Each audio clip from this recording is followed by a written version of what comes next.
Oh, will you welcome our lovely lady with a bump, Karen? Not long now, it's so exciting. All of our couples performed 2 dances at the weekend. Were you impressed with the standard, Karen? Well, the standard was great, but my goodness me, the first half, we had a lot of nerves. There were a lot of mistakes out there, and I think the pressure got to them because from last week in the quarterfinal, it seemed like everybody was going guns. But this week, a lot of mistakes by everybody, and we've said previously, don't put the mistakes in. You've got to deliver that choreography. 2 dances, semi-final. I think it was inevitable. First dances of the night, Frankie and Kevin started with a rumba, which had mixed reactions from the judges. Craig said it was sterile. Bruno thought it was really refreshing. I thought it was magical. Where did you stand? I think magical was a beautiful word, and I think also theatrical.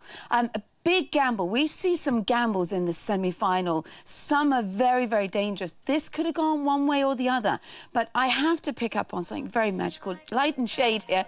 And now she's in that mannequin, and then all of a sudden she breaks out into these opening outs to the left and right, and she really has been our queen of technique. We have hip actions in there, we have beautiful leg actions, and you can't see it, but she goes into what we call a spiral, where she beautifully crosses her legs and stays up on the 2 toes. Now, she's been the queen of our technique. The only thing I would have said with that, I would have pushed her a little bit harder because technique is not something that all the others have got. So I would have been using that to compete against the others. There was lots of floor dragging and beautiful lifting, and it was a beautiful theatrical number. I would have just pushed that. I would have used my asset there a little bit more. But I loved the number. I thought it was beautiful. Mark and Karen's Viennese waltz. Craig felt that the transitions, Mark's transitions in the Viennese waltz, could have been a little bit better. Do you think that's true? What we've had with Mark, he's almost our dark horse now because he's had limited technique. Technique here includes using the standing leg. We use the standing leg, we push more. It means the transitions are warmer, like plasticine. They're warmed in a lot more. So if we look at this piece of choreography here, they talked about the transitions stopping a bit. You can sort of see the join between each movement that he was making there. And then at the, a bit of a stumble there and a stop. Now, also in this, the music stopped there. So I think Karen was trying to use the music, but we never ever stop in dance. We might create a moment, but we still keep breathing, we still keep breathing, we still keep breathing, and then we go. But if you felt that. physically stop, everything stops, and then it's difficult to get going again. So again, the transitions, if they'd have had more time, would have been more beautiful. Simon and Christina, what did you make of their samba? A few bits went wrong. Talk us through it, Karen. Yes, I'll show this because this is the bit everyone's talking about. But we're going into the reverse turn. He's made one step wrong there, which a deck of cards, it all goes wrong. But you see, we've finished talking. He's recovered. The mistake was really 4 seconds, 5 seconds, but it seemed as though it was a whole big problem in their performance.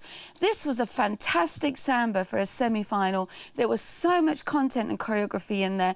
It's a shame he made the mistake there. It really was. Oh, bless him. Despite all that went wrong, Darcy still gave him a 9. Would you have agreed with that? Yeah, well, I loved what he did. So there was so much to mark him on. And if you look at this second clip that I've got here, you see that he does the promenade runs that go across the top of the floor. Yeah. There's a change of direction. He's got this lovely samba action into the bounce action that keeps going. So all the body action. And then we've got timing changes. Slow volters into quick volters. So there was so much content in there. Content, rhythm, direction changes. He's leading. Lots of reasons to give Darcy an excuse to give a really nice high mark. So there were mistakes. Everybody made mistakes. And I think that was maybe slightly blown out of proportion. OK, Caroline and Pasha and their foxtrot. After their incredible performance on the show last week, they had an awful lot to live up to this week. Did they succeed with their foxtrot? This woman is going to be my lawyer in future, the queen of selling. If we look at this performance, there were mistakes everywhere. Really? I thought she was tripping up on her dress in the beginning, but it's not. The tracking of the feet, and she kept doing her steps too fast. But it's not the dress. It was actually that she was making errors with some of the foot placements. And now that came through then when Craig started to talk about the top line. Okay. Because remember, we've talked about if the feet are strong, if the movement is strong, it projects up through the body. And they started talking about they would like to have seen her top line. bigger, stronger, and more out. Now, she's had incredible top lines, but if you have a look, it all started to buckle again because the feet were going wrong downstairs. If the feet had been right, she would have had her normal, huge, big composure upstairs. Got emotionally involved, probably nerves were kicking in there.